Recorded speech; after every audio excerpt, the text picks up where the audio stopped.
안녕하세요, 여러분. 자, 오늘 선생님이 여러분 좀 복습하는 데 도움이 되라고 2단원 부분 내용을 좀 다시 한번 설명하는 영상을 녹화하려고 합니다. 지금 이번 영상은 그 중에서 첫 번째 흥선대원군 부분을 좀 알아보려고 합니다.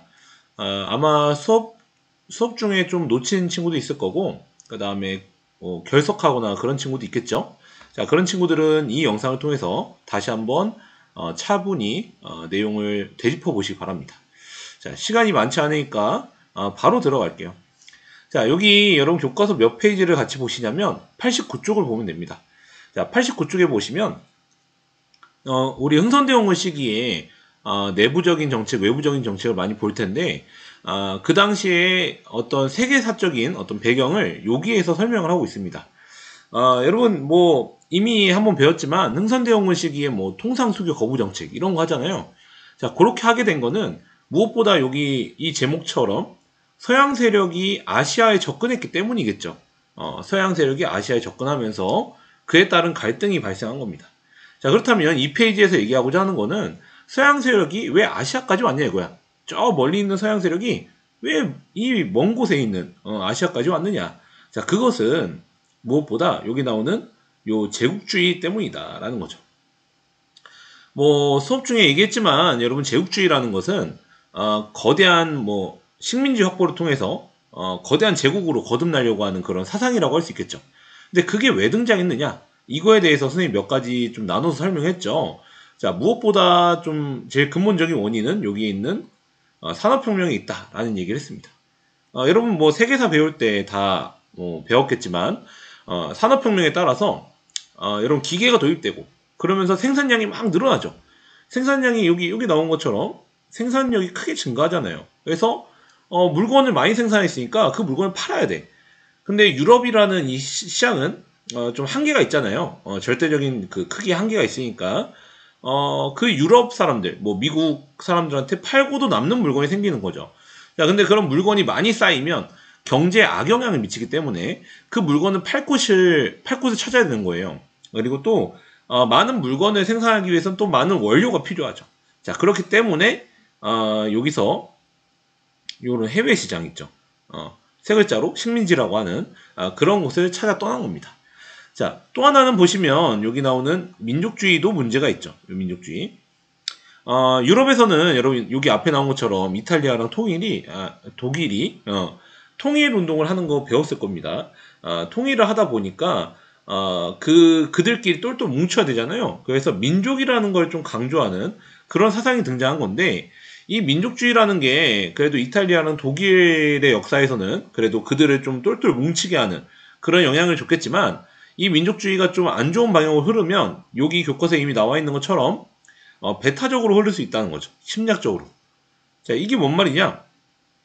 우리 민족이 최고고 다른 민족은 우리보다 한 수 아래니까 막 탄압하고 쟤네들 너무 미개해 이러면서 좀 멀리할 수 있다는 거죠. 자, 근데 이런 배타적인 민족주의, 침략적인 민족주의가 등장할 수 있었던 거는 사상적으로는 여기에 문제가 있었다고 그죠. 요거 사회 진화론.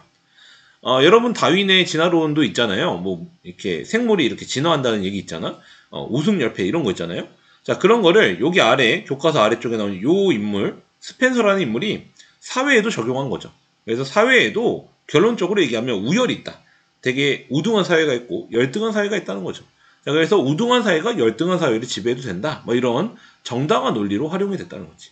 자, 이러면서 아무튼 중요한 건 뭐냐면 여러 서구 열강들의 식민지 확보 경쟁이 굉장히 심해지게 됐다는 거죠. 그래서 뭐 아메리카, 그다음에 아프리카, 그다음에 뭐 인도, 뭐 동남아시아를 거쳐서 드디어 아시아 지역, 동아시아 지역까지 오게 된 겁니다. 한 장 넘어가시면요. 그래서 동아시아 쪽으로 오는데 여러분 그 동아시아의 어떤 지리적인 특성상 아무래도 서구 열강이 먼저 접근할 수밖에 없는 거는 중국하고 일본일 수밖에 없어요. 우리는 좀 약간 쭉 들어가 있잖아요. 선생님 수업 시간 얘기했죠. 자, 그래서 보시면 청나라, 그다음 여기 아래 일본 나오죠. 예, 청나라랑 일본이 이제 서구 열강하고 이제 뭐랄까 부딪히게 되는 거죠. 왜냐하면 청이나 일본, 특히 청은 외부 이민족에 대해서 오랑캐라고 생각하면서 그들하고 자유무역 같은 걸 하지 않고요. 좀 제한된 무역을 했거든요. 왜냐하면 그리고 청은 그렇게 외부 물건에 대한 필요성이 별로 없었어요. 워낙 광대한 영토에 그들의 어떤 생산력만으로도 충분히 경제 활동을 했기 때문에 아쉬울 게 없었던 거죠. 근데 청과 이제 무역을 하던 서구 여러 국가들, 특히 영국 같은 경우는 이 청나라와의 제한된 무역 때문에 좀 손해를 많이 보고 있었거든요. 그래서 아편을 좀 이용해서 불법적인 아편 무역을 통해서 이제 이 청나라 시장을 무너뜨리기 시작하고요. 이거에 반발한 청정부가 아편을 단속하니까 영국은 오히려 전쟁을 일으켰죠. 자, 중요한 건 어쨌든 여기 부분은 우리가 국내 상황을 보기 위한 배경적 지식이기 때문에 그냥 간략하게 넘어가자면 결과적으로는 청나라가 졌어요. 그래서 1차 아편전쟁에서 지고 난징 조약이라는 걸 맺으면서 개항을 하게 되죠. 자, 그리고 나중에 2차 아편전쟁도 있긴 있습니다. 어쨌든 중요한 건 청나라가 영국, 프랑스 등등 여러 서구 열강한테 항구를 열기 시작했다는 거죠. 이제 좀 다른 서구 열강하고 자유로운 무역을 하기 시작했다는 거죠. 자, 일본이라고 상황이 다르냐?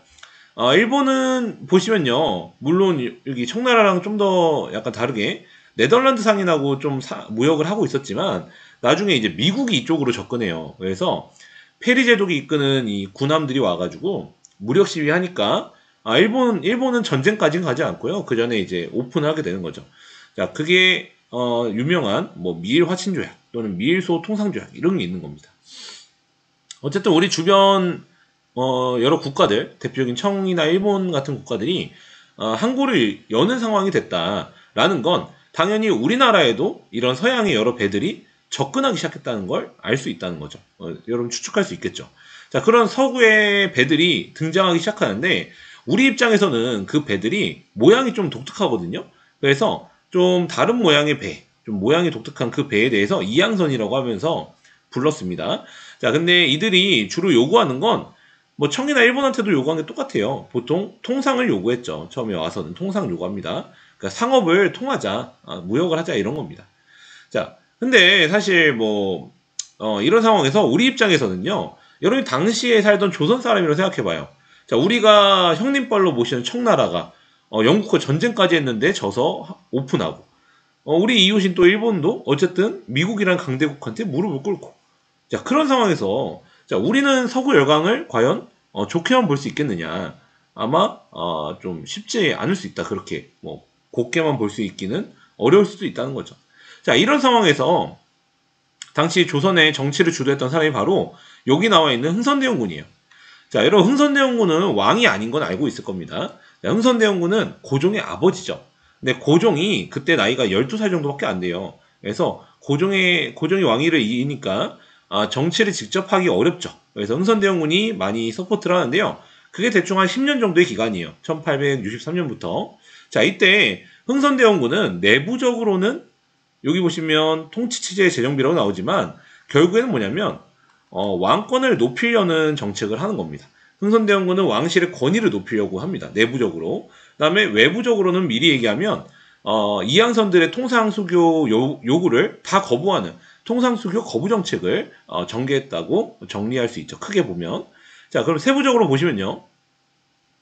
자, 왜 흥선대원군이 내부적으로 왕실의 권위를 높여야 했느냐. 자, 여기 내부적인 배경이 나오죠. 대내적으로는 세도정치랑 삼정의 문란에 문제가 있었다라고 나옵니다. 자, 세도정치라고 하면 여러분 왕실의 외척 집단이 권력을 독점해서 왕권이 추락하는 그런 상황을 얘기한다고 하죠. 자, 그러면서 정치 기강이 문란하니까 탕가놀이들이 세금을 착취하잖아요. 그래서 전정, 군정, 환정의 문란이 발생하잖아요. 그래서 그런 세금의 문란 때문에 농민 봉기가 막 계속됐거든요.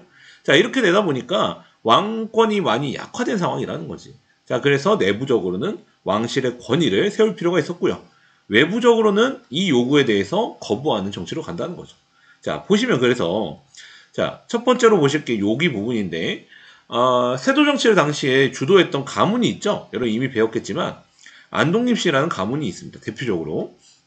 그래서 흥선대원군은 안동림 씨 중에서도 좀 중심이 되는 인물 몇몇을 좀 몰아냅니다. 몰아내고 남인 등등해서 그동안 소외됐던 여러 당파와 관계없이 인재를 고르게 등용하는 거죠. 첫 번째로.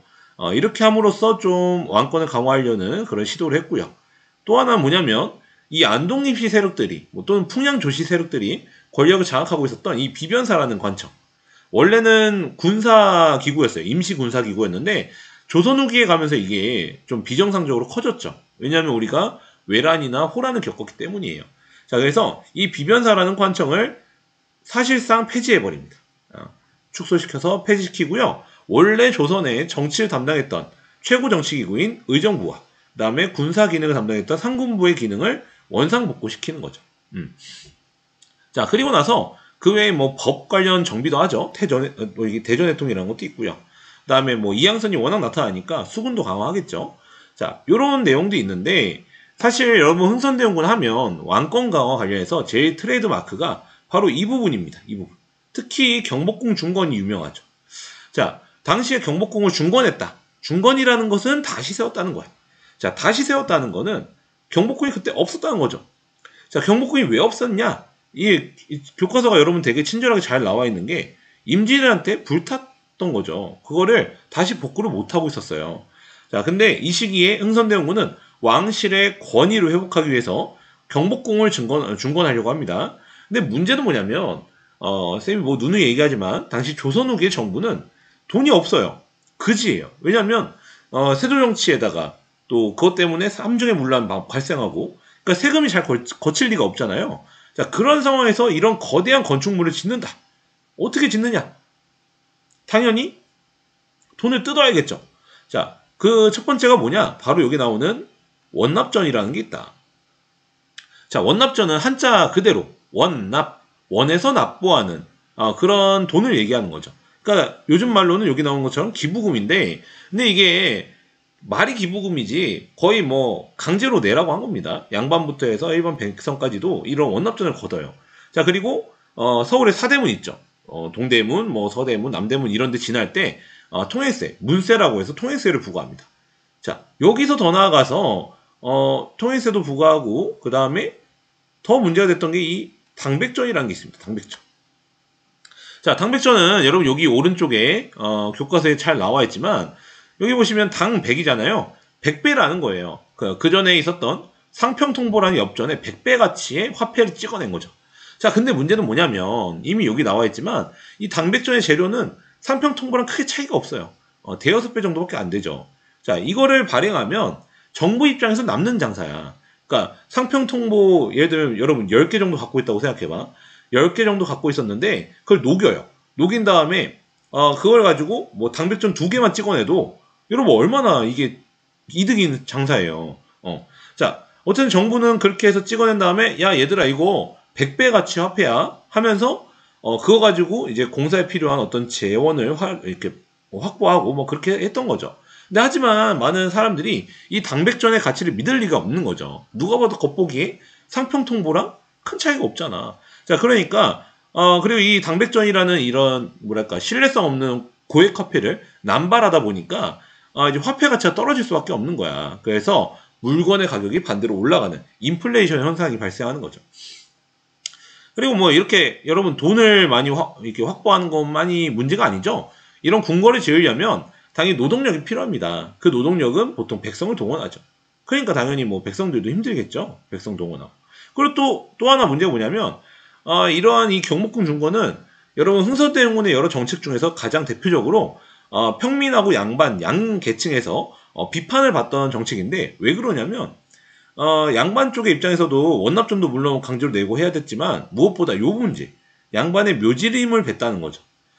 자, 여기 뭐 백선 동원한 것도 있고요. 양반의 묘지름을 벤 것도 있죠.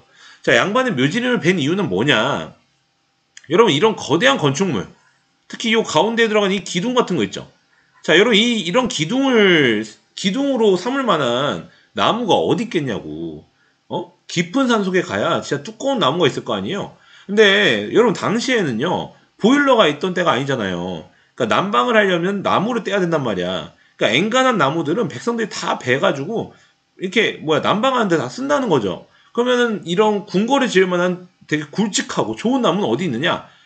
양반의 묘지, 양반이 자기의 뭐랄까 선조들을 묻어들인 그 묘 주변에 있는 나무들 있죠, 소나무들.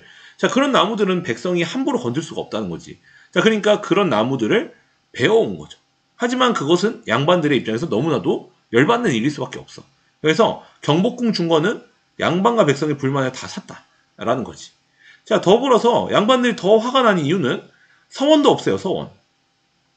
여러분, 서원은 백성들하고 좀 상관이 없죠. 이 서원은 양반들이 공부하던 곳이에요. 근데 조선 후기로 가면 갈수록 이 서원 중에서도 이렇게 특혜를 받은 서원들이 있어요. 뭐 세금도 안 내고 오히려 땅을 받고 막 그런 서원들이 있거든요. 그래서 여기 나온 것처럼 세금도 안 내고 오히려 그 서원이 받은 땅을 가지고 뭐 농민들을 수탈한다든가 이런 문제가 되거든요. 자, 그래서 흥선대원군은 민생안정이라는 명분도 있고 해가지고 이 서원을 47개만 빼고 다 없애버리죠. 자, 이 서원철폐 같은 정책은 당시 양반들은 굉장히 분노했지만 백성 같은 경우에는 환영을 한 그런 정책이죠. 자, 여기 91쪽의 내용 한번 쭉 봤고요. 그 다음 장 보시면 여러분 민생 안정을 위해서도 이제 세금 제도를 개편했다는 게 나옵니다. 자, 이때 큰 문제가 됐던 게 바로 이 삼정의 문란이죠. 자, 삼정의 문란을 해결해야 되니까 당연히 세 가지 방법이 나옵니다. 자, 전정은 토지세 문제예요. 당시 토지 조사를 한참 안 했기 때문에 토지의 주인이 좀 불명확한 상태였던 거죠. 그래서 양전 토지 조사를 해가지고 토지의 주인을 명확하게 밝히는 그런 사업을 한 겁니다. 그렇게 해서 그동안 누락했던 땅 또는 주인이 바뀐 땅을 정리를 해가지고 세금을 정확하게 거두려고 한 거고요. 자, 또 하나 보시면요, 이 군정의 문란을 해결하기 위해서 호포제라는 것이 있어요. 호포제. 자, 원래 군정은 사람마다 부과하는 거였어요. 근데 안 내는 사람이 있었죠. 바로 누구냐? 여기 나오는 양반입니다. 자, 양반은 원래 군포를 내지 않았어요.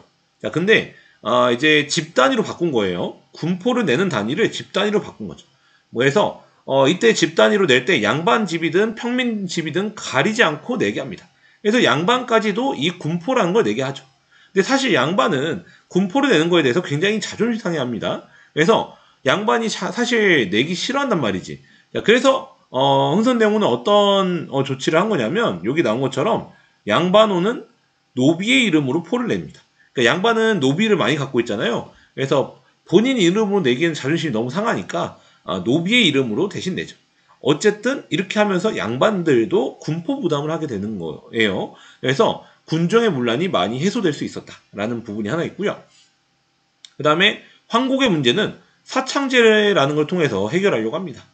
이 황곡의 문제는 여러분 중간에서 탕가누리들이 막 횡령하고 이러면서 백성들한테 빌려주는 쌀에 뭐 모래 섞거나 또는 빌려주지도 않고 빌렸다고 막 거짓말 쳐서 강제로 갚게 한다든지 그런 문제가 있었죠. 그래서 그 중간에 있는 관리를 없애버린 거예요. 관리 없애고 마을에서 자체 관리하는 사창, 마을에 창고를 설치해서 마을 구성원들끼리 관리하는 거죠. 그래서 곡식이 필요한 사람들 대여해주고 또 빌렸으면 또 갚고 이런 거를 마을 자체적으로 해결해서 그 관리 부정을 줄일 수 있었다는 거죠.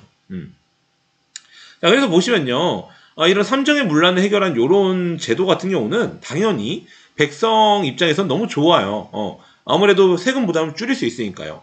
자, 근데 문제는 뭐냐면 이런 것도 결국에는 흥선대원은 진짜 백성을 걱정했느냐? 백성을 걱정했다기보다는 왕권을 강화할 수 있는 재원을 확보하기 위한 거다. 그 부분이 더 컸다는 게 사실 뭐 있다는 거죠. 뭐 어쨌든 여러분 뭐 목적은 그렇지만 당시에 필요했던 개혁을 했다는 건 뭐 분명하죠. 자, 이어서 보면요, 이제 외부적인 부분이에요. 자, 외부적인 부분 보시면 이제 서구의 침략에 맞서다라는 제목답게 이제 외부 정책이 나오는데요. 자, 미리 보시면요, 흥선대원군은 통상수교 거부 정책이란 걸 합니다. 중요하죠. 근데 사실 흥선대원군이 처음부터 통상수교를 무조건 거부한 건 아니고요. 처음에는 러시아의 남하를 좀 견제하기 위해 프랑스를 좀 이용할까 했었는데 그렇게 하니까 당시 양반들 특히, 왜냐면 여러분 프랑스를 통해서 천주교가 막 들어온단 말이야. 여러분 천주교, 뭐 기독교 이런 데서는 예수님 아래서 모든 사람은 평등하잖아요.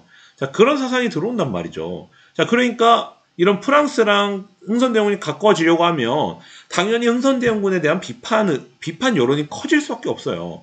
자, 그래서 흥선대원군은 프랑스를 이용해서 러시아를 막아볼까 하다가 그 생각을 접고 오히려 프랑스 선교사들을 탄압하는 그런 정책으로 선회합니다. 자, 그러면서 일어난 게 바로 이 병인박해라는 사건이죠.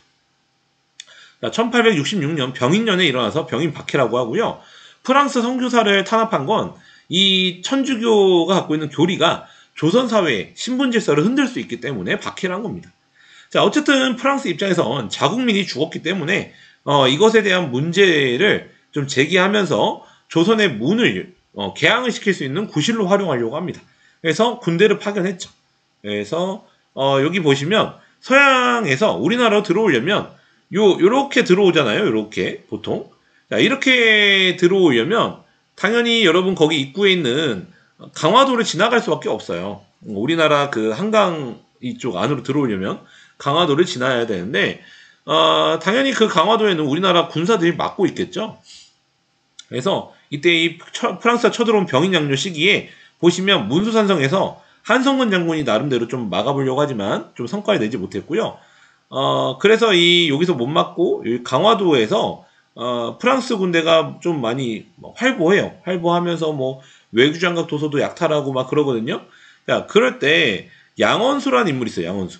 자, 이 양원수라는 인물이 정족산성, 그러니까 여기는 삼랑성이라고 하죠. 자, 여기에 좀 이렇게 들어가서 기습 작전을 통해서 이 프랑스 군대를 물리칩니다. 그래서 양원수 부대가 전략적으로 프랑스 군대를 물리쳐가지고 프랑스군이 패전한 다음에 돌아간 거예요. 그래서 병인양요는 사실상 우리가 전투로서 이긴 사건인데 이때 근데 프랑스군이 그냥 물러난 게 아니라 아까 얘기했듯이 강화도에 있었던 외교장각이 있어요. 외교장각. 우리나라 수도에 규장각이 있고요. 바깥쪽에 하나 더 있어서 외교장각인데 거기에 우리나라 당시 조선이 좀 보관하고 있었던 주요 문서들이 있어요. 자, 그런 문화재를 막 약탈해 갑니다. 그 중에 가장 대표적인 게 의궤라는 게 있어요. 의궤. 자, 의궤는 왕실의 행사를 그림 같은 걸로 설명한 그런 해설서 같은 거인데 이게 여러분 당시로서도 중요하고 지금은 더 중요하죠. 조선시대에 어떻게 행사를 운영했는지 알 수 있는 중요한 문서니까 중요한데 어쨌든 간에 이 프랑스군이 이때 이런 걸 약탈해 갑니다. 자, 이렇게 되니까 흥선대원 입장에서는 더구나 통상수교를 하기 어려운 상황인 거죠. 그래서 더 통상수교를 거부하려고 한다. 근데 사실 여러분 이 병인박해랑 병인양요 사이에 또 다른 사건이 있다는 게 또 문제였죠. 그게 바로 뭐냐? 바로 뒤에 나오는 제너럴 셔먼 사건이다. 자, 이 제너럴 셔먼 사건은 앞에 두 사건과 다르게 미국하고 관련된 사건이에요. 미국. 자, 앞에 똑같이 병인년에 일어났는데 여러분 순서가 병인 박해, 그 다음에 제너럴 쇼모노, 그 다음에 병인 양요 이런 순서로 전개가 돼요. 근데 제너럴 쇼모노 사건은 강화도 뭐 한성 이쪽이 아니고 평양 쪽에서 발생한 사건이에요. 자, 미국 상선 제너럴 쇼모노가 대동강을 거슬러서 평양까지 들어옵니다. 자, 이때 막 비가 많이 왔거든요. 비가 많이 와서 강물이 뿜은 거예요. 그래서 평양까지 올라올 수 있는 그런 상황이 된 거죠. 올라와서 통상을 요구해요. 야, 너희 우리랑 상업을 하자. 막 이런 요구를 하는데요. 우리는 여러분 당시에 흥선대원군이 통상수교를 거부하고 있었잖아요. 자, 그러니까 당시 여기 평안도 관찰사인 박 교수가 우린 통상할 수가 없다. 대신 우리가 식량하고 이런 거 줄게. 물러가라. 뭐 이런 걸 얘기를 한 거죠. 근데 당시 제너럴 셔모노가 이 제너럴 셔모노에 올라가서 누가 타고 있고 이런 거 확인하는 그런 절차가 있는데 그런 거 확인하러 올라간 그런 관리를 감금한다든지 뭐 강변에 나와 있던 우리 조선 백성들을 총 쏴 죽인다든지 뭐 이런 횡포를 부리는 거야. 자, 그러니까 당시 뭐 평양에 있던 관민들이 열받겠죠. 근데 마침 당시에 뭐 이제 비가 좀 그치면서 물이 쫙 빠져요. 빠지면서 그 강가에 있는 모래톱에 이 제너럴 셔모노가 박힌 거죠. 그래서 오도 가도 못하는 상황이 되니까 당시 평양 관민들이 화공을 통해서 이 제너럴 셔모노를 불태워서 침몰시켜버립니다. 그리고 거기 타고 있던 선원들 다 죽여버리죠. 자, 그게 바로 제너럴 셔모노 사건이에요. 자, 당연히 마찬가지로 미국도 이 사건을 묵과할 수 없겠죠. 그래서 몇 년 후에 미국도 군대를 보내요. 이걸 책임을 묻기 위해서. 그게 미리 얘기하면 신미양요예요. 신미양. 1871년에 신미양요죠. 근데 여기 보시면 중간에 한 가지 사건이 더 있죠. 자, 이거는 독일과 관련된 겁니다. 독일 상인 오페르트라는 사람이 마찬가지로 통상을 요구합니다. 근데 우리 계속 거부하고 있죠. 자, 그랬더니 오페르트가 흥선군 아버지인 남영균의 묘를 도굴하려고 해요. 그 도구라면 거기에 막 보물들이 묻혀 있잖아요. 그런 걸 좀 그런 거라도 약탈해 가려고 한 거예요. 자, 근데 이게 실패하고 말죠. 비록 도구는 실패했지만 우리 입장에서 유교 사상을 지향하는 우리 입장에서는 너무 열받는 일이잖아. 감히 어떻게 조상의 무덤을 파헤치냐는 거지. 자, 그래서 서양 세력에 대한 반감이 더욱더 높아지는 그런 상황에서 몇 년 전에 있었던 이 제너럴 셔모노 사건의 문제를 삼아서 미국인이 쳐들어온 거죠. 그래서 이때 로저스 제독이 쳐들어와서 초지진, 뭐 덕진진 다 점령하고 광성보를 이렇게 공격을 합니다. 자, 이때 어제언 장군이 또 유명한 사람 나오죠. 자, 어제언 장군이 이끄는 조선 수비대가 나름대로 격렬하게 항전한다고 나오죠. 그러니까 무기의 차이가 엄청났어요, 사실. 무기적으로 상대가 안 됐죠. 미국의 여러분 대포도 사정거리가 굉장히 길었고요. 총도 우리의 화승총하고 다르게 되게 빵빵 쏜단 말이야. 근데 우리나라는요, 대포의 정확도도 부족하고요. 총도 이렇게 불 붙여서 쏴야 된단 말이죠. 그러니까 이게 무기에서 상대가 안 돼요.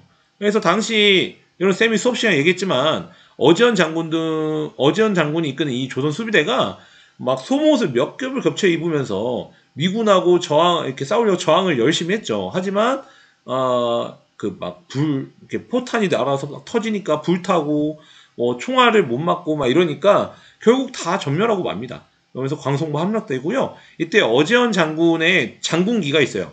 숫자기라고 하거든요. 그 숫자기를 얘네들이 약탈해 갑니다. 자, 그러면서 신미양요 이때 미군은 야, 너희가 어차피 졌으니까 이제 문도 열어라. 어차피 너희 졌잖아. 뭐 그런 요구를 하는 거죠. 근데 흥선대원군은 끝까지 어떻게 하느냐? 통상수교 협상에 응하지 않는 거예요. 자, 그러니까 미국 입장에서는 와, 얘네 징한 것 봐라. 이렇게 큰 피해를 입고 어떻게 통상 요구를 받아들이지 않지? 이런 작은 땅에 더 이상 얻을 것도 없어 하면서 그냥 퇴각해 버립니다. 근데 흥선대원군하고 그 조정의 사람들 입장에서는 어쨌든 이들이 뭐 자기들의 요구를 관철시키지 않고 돌아갔잖아요. 그러니까 흥선대원군 입장에서는 우리가 나름대로 막아낸 거야. 그래서 더욱더 이 통상수교 거부 정책을 강화하려고 하는 거죠. 그래서 전국 각지에 척화비라는 걸 세웁니다. 자, 이 척화비는 배척한다. 화해. 그러니까 서양하고 이렇게 친밀하게 지내는 거 있죠? 자, 그런 것을 배척하자는 거죠. 만약에 화친을 주장하면 그것은 나라를 파는 것이다. 매국하는 것이다. 이렇게 규정할 정도로 강력한 태도를 보였습니다. 자, 그래서 이 흥선대원군의 여러 내부 정책하고 외부 정책을 좀 빠르게 쭉 한번 봤는데, 자, 이 정책에 대해서는 사실 평가가 많이 갈리긴 해요. 하지만 뭐 당시에 여러분이 흥선대원군이었으면 어떻게 행동했을까? 자, 그런 생각도 한번 해보면서 이 부분 내용을 다시 한번 복습하시면 좋을 것 같고요. 여기 아래 나와 있는 이 흐름 있죠? 교과서에 나오는 이 도표 흐름 다시 한번 쭉 한번 복습하시기 바랍니다. 자, 이 부분 관련해서 혹시 질문 있으면 학교 와서 또 물어보시면 됩니다. 자, 수고했습니다.